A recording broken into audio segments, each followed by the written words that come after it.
Meus amigos, no último vídeo que eu gravei, eu falei pra você por que as pessoas elas são tão infelizes no casamento. E aí eu desenvolvi e comecei conversando com vocês sobre como o casamento ele foi criado, como a estrutura do casamento ele existe, e por que o casamento ele não é feito visando você ser feliz sentimentalmente, mas ele é uma coisa muito mais material, beleza? Se você não assistir essa primeira parte do vídeo, você não vai conseguir entender o que acontece. Eu comecei acabando, a gente vai se empolgando falando. Eu queria gravar um vídeo em 5 minutos e acabou quase meia hora. E o microfone falhou. Eu aproveitei que o microfone falhou, cortei ele mesmo, porque o resto do vídeo ficou sem áudio. E eu comecei a trazer para vocês sobre o porquê a instituição casamento hoje é uma instituição falida. Vou completar isso aqui agora então com vocês. Se você não assistiu o primeiro vídeo, assista lá, porque a base para você entender esse é aquele, beleza? E ele é um vídeo que vai citar muito outro e... Enfim, se você não tiver visto o outro, tu não vai entender o que eu tô querendo falar aqui nesse. Quando eu expliquei já para vocês tudo que existe sobre a estrutura aí do casamento, quando as partes envolvidas no casamento elas não estão aptas a entrar na prisão que é o casamento, né?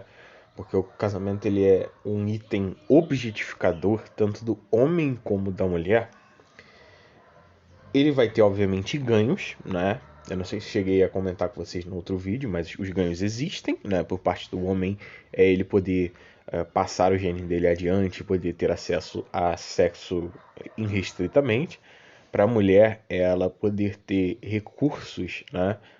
De maneira irrestrita, independente de como a aparência dela estiver. Ela pode ter 20 anos, ser linda, ou ela pode estar com 59 e pesando 418 mil quilos e ainda assim ela tem que ser cuidada, protegida e amada, mas o casamento ele também é uma prisão, né? Como instituição ele foi montada como isso, né? Se você não entende é porque tu não assistiu o primeiro vídeo.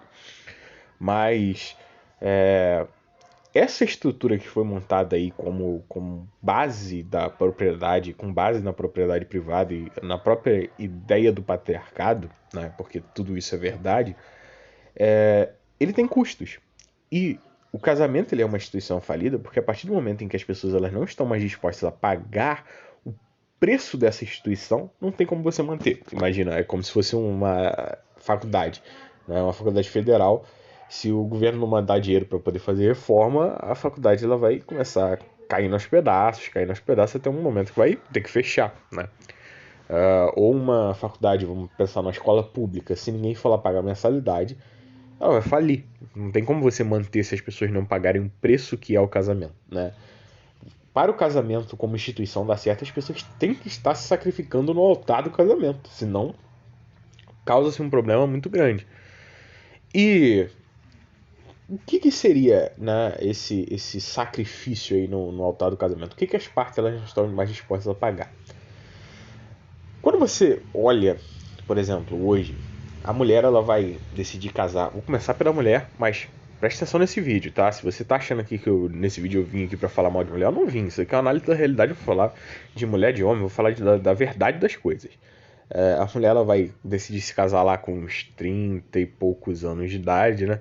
35 anos de idade, depois que ela já curtiu a vida bastante, né? E ela vai depois disso entrar no casamento. Isso daí não é achismo meu, é dado, as pessoas estão casando cada vez mais velhos, né? Principalmente as mulheres. E cara, ela vai viver as experiências da vida dela e depois que ela viver todas essas experiências, que era um custo pro casamento, ó, você vai abandonar, não vai viver nenhuma dessas experiências que a sua vida te proporciona e vai se dedicar ao casamento. Quando ela vive essas experiências, depois que ela enjoa, ela vai se casar. Não tô aqui falando que é errado, não tô aqui falando que é certo, não tô fazendo juízo de valor. Cara, se você for parar pra pensar, eu sou um dos caras menos misóginos que você vai conhecer. Eu sou de boa, eu sou um cara realista, tá? Tô dizendo que tá certo, não tô dizendo que tá errado. Quem tem que saber, cada um com seu cada um, não sou seu pai, tá? Então essa instituição casamento, a mulher ela já não quer mais dedicar isso. E como um pau que bate em Chico, bate em Francisco também, o homem também não quer dedicar-se à instituição casamento. Veja, o cara antigamente, eu falei isso no primeiro vídeo, ele chegava no acordo do casamento e falava assim: eu vou fazer trabalho escravo para essa mulher o resto da vida, eu vou trabalhar para ela, tá? E vou transferir todos os meus recursos para ela. E hoje, cara, não é assim que as pessoas pensam, né? O homem não pensa mais dessa maneira. O homem ele olha e fala assim: poxa, mas aí eu vou dar todos os meus recursos e só eu que vou trabalhar. Não, ela tem que trazer recursos também para a mesa, né? E o que que acontece? O que acontece é que você chega num nível aí onde você tem o casamento, mas o casamento ele não é mais o que era, né? A mulher ela vai casar depois que ela já curtiu o que ela queria curtir e o homem ele vai casar não querendo dar recursos para a mulher. Então o cara vai casar com a mulher, obviamente, qualquer tipo de relacionamento existe uma transferência de recursos, e aqui eu tô falando de recursos tanto financeiros como emocionais, como tudo que você imaginar. Só que se antigamente o cara tava, dane-se, eu dou 100% de recurso, eu trabalho e dou o salário todo na mão da minha mulher, hoje já não é mais assim. Hoje o cara ainda vai contribuir de maneira majoritária, né? Mesmo em relacionamentos igualitários, quem explicou isso muito bem foi o Raccoon, se você nunca assistiu o vídeo dele, procura, o que você acha, né? E mesmo em relacionamentos igualitários, a contribuição vai ser sempre de 60-40, 70-30. O homem sempre vai contribuir mais. E é isso, né? Se a mulher, ela antes, ela cedia, né, o corpo dela para poder ter filhos, cedia acesso ao sexo para o homem e cedia ela abrir mão das experiências para poder se dedicar ao casamento, hoje ela experimenta as coisas e depois ela cede ao homem, né, a ter filhos. Isso daí não tem como você negar que o casamento as pessoas continuam tendo filhos, continuam tendo relações sexuais, a vida continua de certa forma normal. Então ela dedica, mas não 100%. E ela não é única, o homem também não dedica 100%, né? O homem, ele chega, ele dedica uma parte dos recursos, a mulher entra com outra parte, ele não dá 100% de atenção para a mulher, né? Que ele não provisiona sentimentos. Cara, é full power incomum um cara, por exemplo, levar um buquê de flores pra mulher dele. Não existe. Por quê? Porque ele não vai ficar provisionando esses sentimentos de ficar agradando, de ficar rodando o prato pra mulher. Então, como nenhuma das partes ela tá disposta a pagar o casamento no preço que 100% do casamento tem, o casamento ele começa a enfraquecer como instituição, né? Ele começa a mudar como instituição, né? A própria instituição do casamento, que sim foi fundada para a propriedade privada, aos moldes sim de uma sociedade patriarcal, ela começa a se mudar. Então hoje nós temos uma mutação do casamento. E a tendência não é que o casamento acabe, mas é que o casamento ele vá mudando cada vez mais. As regras do casamento vão mudando, né? Cara, não se espante se nos próximos anos, por exemplo, o acesso ao sexo no casamento ele for uma coisa que seja retirada também, né? Então, pô, vou casar, mas eu não vou fazer sexo só com você, eu vou fazer sexo com outros homens também. E não pense você que o homem vai ser um pobre coitado nesse caminho, porque o cara ele vai falar, ah, tá bom, pode fazer. E eu vou fazer com outras mulheres. Então, cara, não se sinta impressionado que o futuro seja de que outras regras do casamento sejam quebradas e essa instituição ela se mude, né? E logo logo você vai ter casamentos onde o homem não vai mais querer provisionar financeiramente, né? Por isso muitos homens também vão começar a não ter acesso a casamento, mas o homem não vai querer provisionar emocionalmente a mulher em nada, né? Vão objetificar as mulheres cada vez mais, a tendência é essa, que homens objetifiquem mulheres cada vez mais, né? Que as pessoas comecem a ter relacionamentos abertos e o compromisso do casamento ele vai se tornando cada vez mais volátil, até um ponto que você não vai mais conseguir reconhecer a instituição do casamento como casamento é hoje, né? Vai ser uma instituição completamente diferente, vai ser uma instituição polígama, aberta, de vários tipos de amores e sem papéis de gênero, vai ser uma outra instituição. E eu não estou falando que isso daqui vai acontecer em 2 anos. Eu estou falando para papo de 50, 100 anos no futuro. Essa instituição que nós conhecemos, ela potencialmente, eu não posso falar para você que ela vai, porque muita coisa pode acontecer nesse interstício, mas ela potencialmente vai acabar se transformando em nada, né? E aí a gente vai voltar para um estado onde essa instituição ela vai deixar de existir pouco a pouco. E não vai ser uma coisa da noite para o dia, ela vai se mudando, mudando, mudando, até que vai mudar completamente. Aí ela vai se mudar porque as pessoas elas vão querer cada vez mais não contribuir nas suas partes desenhadas. Quando desenharam a instituição casamento, eles botaram uma parte para cada um. As pessoas, tanto homem como mulher, não querem mais contribuir dessa maneira e pouco a pouco essa instituição vai indo embora, até que uma hora ela vai se dissolver de maneira completa, né? E aí eu levanto uma questão. Isso acontece, né? Essa falência da instituição do casamento, ela existe porque o casamento hoje não tem propósito. E aí algumas pessoas elas ficam chocadas. Mas, novamente, cara, toda a análise que eu tô falando, se eu for falar de maneira idealística com vocês, nossa, meu idealismo é totalmente diferente. Eu sou um cara de cultura cristã, minha visão de mundo vai ser outra. Eu não tô falando de maneira idealista, eu tô falando de maneira material. Eu tô falando de maneira histórica, tô falando de maneira dialética com vocês. É materialismo histórico dialético que eu tô fazendo aqui. Eu tô analisando fatos das realidades e falando só o que eu tô vendo. Eu não tô idealizando nada. Eu não tô pegando nada transcendental. Eu tô só pegando o que os olhos podem ver. E tá, você pode falar, mas a instituição do casamento, ela transcende e vai para o mundo espiritual. Sim, eu não tô falando dessa parte, tô falando da parte física. Tá? Na parte física, ela tá se dissolvendo e a tendência é se dissolver porque ela não tem propósito. Beleza? Ela não tem motivo, ela não tem um porquê de ser. É como a própria masculinidade, mas isso daí eu vou falar em outro vídeo. Mas o casamento, ele não tem propósito de ser na nossa sociedade.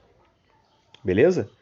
Por quê? Uma coisa que as pessoas elas têm dificuldade de entender, o casamento ele é uma instituição para instruir ordem no caos.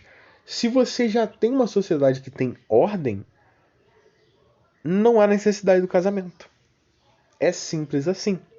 Aí os caras olham pra mim e falam: ei, calma lá, mas o mundo árabe, os casamentos no mundo árabe, eles estão mais fortes do que nunca. A instituição casamento tá 300% de poder lá no mundo árabe. Sim, olha os países do mundo árabe. Cara, a massa dos países do mundo árabe é extremamente pobre. São lugares violentíssimos. São ditaduras, né? É um outro mundo diferente, cara. É um mundo que não há prosperidade. Prosperidade financeira, prosperidade material. Tá entendendo? Não há prosperidade material nesses lugares. Ah, mas Dubai, sim. Dubai é um pequeno exemplo. Dubai e Arábia Saudita. Agora, vamos dar uma olhadinha no Iêmen, por exemplo. Cara, no Iêmen, né? Depois que teve guerra do Iêmen, hoje existem bancas na rua onde se vendem escravos. Você tem noção disso? 2022, isso acontece no Iêmen? Aí a pessoa fala, mas por que no mundo árabe? Sim, porque o mundo árabe é um caos e os árabes eles estão criando ordem no caos deles. Né? Ah, mas é um caos. Não vou entrar porque é um caos. Existe todo um processo histórico que colocou os muçulmanos ali, começando muito atrás, tem a ver com a guerra que Portugal teve. Tá? Pra você ter noção de quanto tempo tem a ver até com uma guerra que Portugal participou. Mas, cara, a instituição muçulmana, ela é uma instituição tão ordeira porque o ambiente em que eles vivem é um ambiente de pobreza material. E aí é um ambiente caótico e as instituições deles são fortes porque as instituições elas estão criando a ordem. Uma hora o mundo árabe ele vai acabar criando ordem, né? Vai acabar se tornando materialmente bem sucedido. E aí quando isso acontecer, essas instituições elas vão começar a falir, assim como elas estão falindo hoje no Ocidente. O Ocidente ele fale porque está tudo dando certo. É simples. E aí essas coisas não têm mais propósito de ser. É igual você ter o ideal do cão de guarda, né? Antigamente os caras tinham cão pra caça, cão de guarda. Então o cão tinha todo um treinamento, ele tinha todo um processo, ele ficava no quintal, ele comia comida. Era uma visão totalmente diferente. Hoje o cachorro, ele dorme na cama, bota roupinha, ele tem nome, é meu filho. Tá entendendo? Por quê?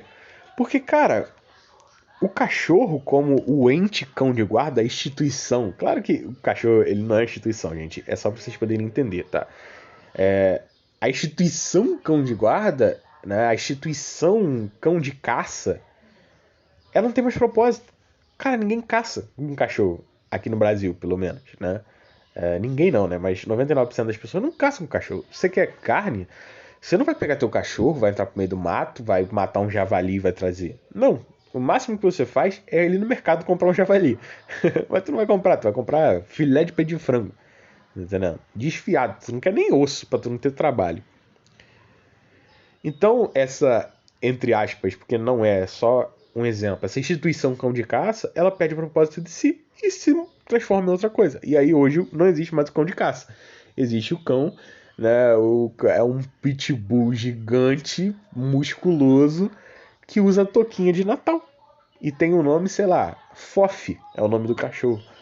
Porque essa ideia de meu cachorro que eu vou levar pra mato, ficar 3 dias e 3 noites, não tem mais propósito. E o casamento não tem mais propósito pelo mesmo motivo. Porque tá tudo tranquilo, tá entendendo? Então pra que você precisa preservar a sua propriedade de maneira tão cuidadosa se existe todo um estado, um aparato para poder manter seguramente a sua propriedade? Né? Para que você precisa fazer alianças com outras famílias se existe uma coisa chamada polícia militar? Tá entendendo?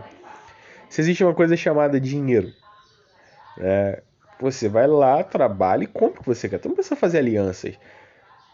Existe polícia, existe um amplo mercado financeiro, então não tem necessidade, né? Posteriormente, na medida que a tecnologia está indo, daqui a pouco vão ter úteros artificiais, e aí, cara, a realidade é que a instituição ela não tem mais sentido.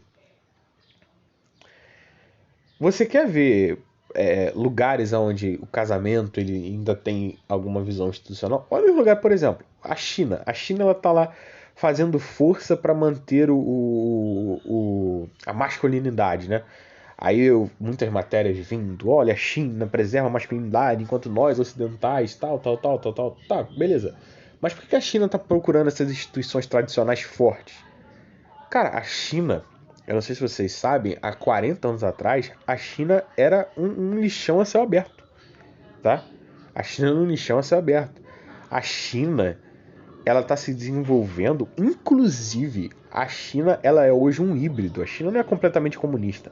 Ela é um híbrido, e aí a galera não gosta, nem os caras de direita nem de esquerda gostam, mas a realidade é essa. A China ela é um híbrido entre comunismo e fascismo, tá entendendo? A China é um pouco de comunismo, mas em grande peso a China hoje ela é um estado fascista, beleza? E o próprio fascismo, aí eu vou ser obrigado a citar aí os grandes nomes da esquerda. O fascismo ele é um botão de emergência da sociedade capitalista quando ela entra em problema, né? Eu acho que esqueci o nome dele. Ele definiu isso muito bem, né? A época quando os próprios movimentos fascistas eles estavam se levantando, né? Eles estavam se desenvolvendo e foi muito bem analisado. Cara, o fascismo que está se levantando aqui na Itália, ou o nacional-socialismo, né? Falando esse nome para não dizer, mas a galera ali do bigodinho da Alemanha, eles estão se levantando porque a instituição ali, a Alemanha estava quebrada, a Itália estava destruída, o caos estava tomado. E aí, como último recurso do sistema capitalista, aperta o botão do fascismo. Sim, o fascismo é o último recurso do capitalismo. Mas, mesmo quando não existia fascismo, processos semelhantes acontecem toda vez que uma sociedade é ruim. Porque quando uma sociedade está em estado de caos, você precisa do levantar de instituições que elas são totalmente lógicas e tem uma visão muito materialista das coisas, mas mais do que materialista, né? Ela tem uma visão de objetificação das coisas, né? Quando você pega o homem, você não olha ele como um ser etéreo, mas como um ente de produção. Você pega a mulher e não como o que ela é, as suas concepções, mas como uma barriga para poder gerar filho. E você coloca isso daí e enquadra dentro dessa instituição e coloca outras instituições fortes por cima. Cara, tudo está ligado em processos de dificuldade da sociedade. Beleza? Ah, mas os casamentos, eles, cara, se houvesse uma terceira G, por exemplo, que as pessoas não querem, né, por motivos óbvios, mas se houvesse uma terceira G, você veria a explosão em diversos países diferentes de instituições fortes de novo. Religião se tornando cada vez mais forte, família se tornando cada vez mais forte, porque você entraria em um processo de caos. Você acha que o discurso. Olha, preste atenção, cara. Quando que começou a polarização no Brasil? A partir de 2013. O que aconteceu no Brasil a partir de 2013? Cara, processo de empobrecimento. E o Brasil ele começou a entrar num estado de crise. E aí começou. E aí, como reação, né, ao caos social, você vê uma polarização crescendo e as pessoas se radicalizando cada vez mais, né? Imagina se isso se torna uma coisa mais forte. Imagina, por exemplo, se aquela greve dos caminhoneiros ela tivesse perdurado. Se não chegasse recurso nos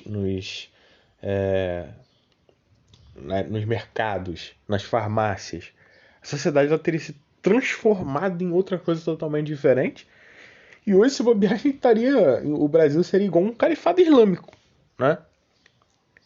Porque é isso, cara. É isso. As instituições elas existem enquanto elas têm propósito de existência. O ciclo ele é muito natural, né? Existe todo o ciclo ele é muito comum. As pessoas elas começam a sociedade como um todo ela começa a enriquecer, acúmulo de recursos, desigualdade, enriquecimento, desigualdade, acúmulo, desigualdade, e isso vai crescendo, crescendo, crescendo, né? Quem acumula, acumula cada vez mais, quem não tem vai ficando cada vez mais desigual, né? Crise política, crise econômica, quebra, guerra, arrebenta a sociedade, volta às instituições para reconstruir de novo. Simples assim. Então esse é o ciclo normal e nós estamos passando por uma coisa comum. Isso tende a se desfazer, é um processo natural e as pessoas vão perder? Sim, vão perder. Vão perder com isso. Vão perder coisas. Mas vão ganhar outras coisas, né? E aí é tudo uma percepção de valor da própria sociedade como um todo. Mas uma sociedade rica, ela nunca vai ser conservadora. Nunca. Beleza? Tentaram manter o conservadorismo lá nos Estados Unidos e até no Brasil também, né? Através de leis, através da imposição do Estado. Mas não adianta. A sociedade ela enriquece, ela não vai preservar esses padrões, porque eles perdem o sentido de existir. E aí os Estados Unidos tentou lei de seca, lei sei lá o que, lei tal, tal, tal. Todas caíram. Todas caíram. Beleza? Todas caíram. Então, a instituição, se tudo continuar normal, a instituição ela vai se dissolvendo até se transformar em outra coisa, até quebrar tudo de vez e recomeçar. E se no meio desse processo acontecer alguma coisa que quebre tudo e recomece, você vai ver as instituições elas recomeçando a ter aí, né? Seus novos desenhos. E é assim que as coisas funcionam, a vida é assim, e é por isso que hoje o casamento é uma instituição falida.